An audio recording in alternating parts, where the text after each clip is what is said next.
Pertemuan yang ke-13 ini, Assalamualaikum warahmatullahi wabarakatuh, merupakan salah satu faktor yang menjadi syarat dan ketentuan berlaku di dalam modernitas.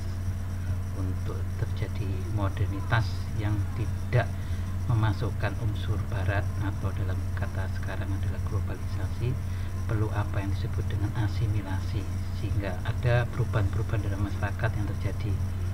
Itu yang pertama adalah proses sosial, timbul satu golongan dengan budaya berbeda dengan golongan yang berlainan.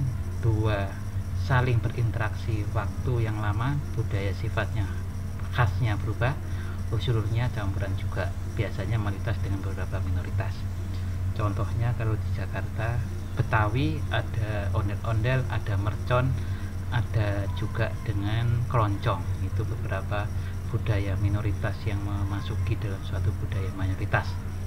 Maka dengan demikian terjadi asimilasi, sehingga perlu ada toleransi, sedang penghalang karena satu, pengetahuan kurang atas budaya yang lain.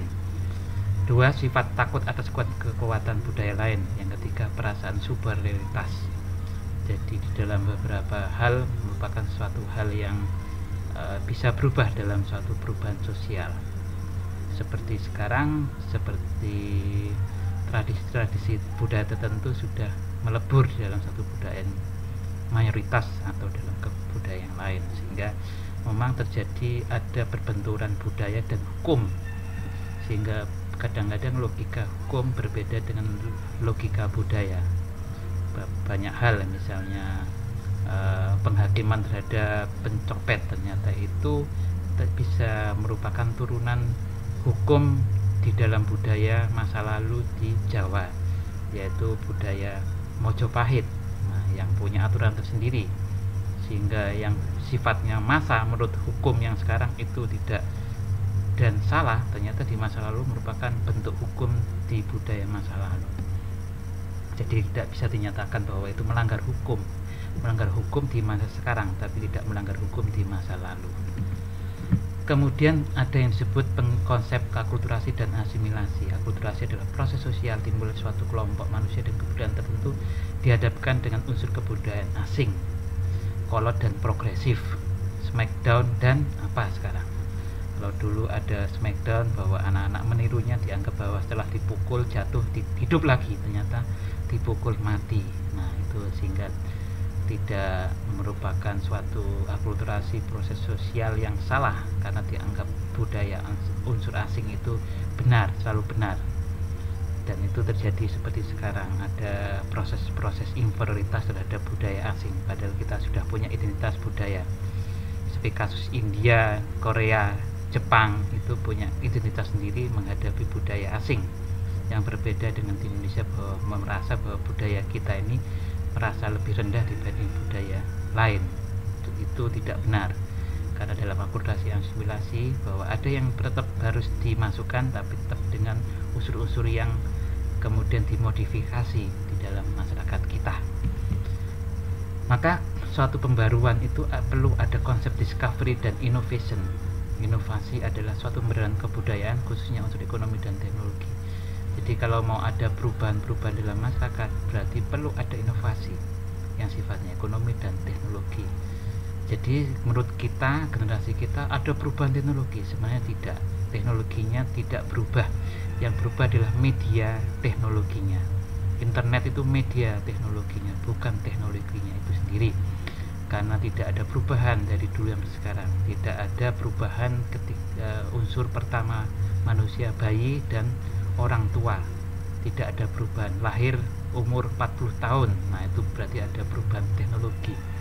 Tapi ketika tetap melahir sebagai bayi, itu berarti tidak ada perubahan teknologi dan ekonomi.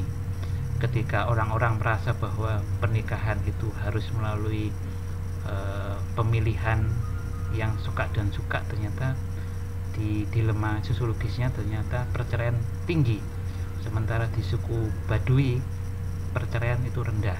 Nah itu merupakan salah satu ironisme dari unsur-unsur ekonomi dan teknologi yang dirasakan dalam masyarakat sekarang, sehingga kemudian pernikahan juga punya masa sejarahnya.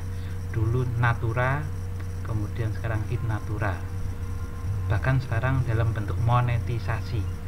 Jadi kalau dulu itu bentuknya untuk pernikahan bawa gula, beras, kemudian berubah lagi alat pecah belah, kemudian berubah lagi setelah itu sekarang dalam bentuk uang.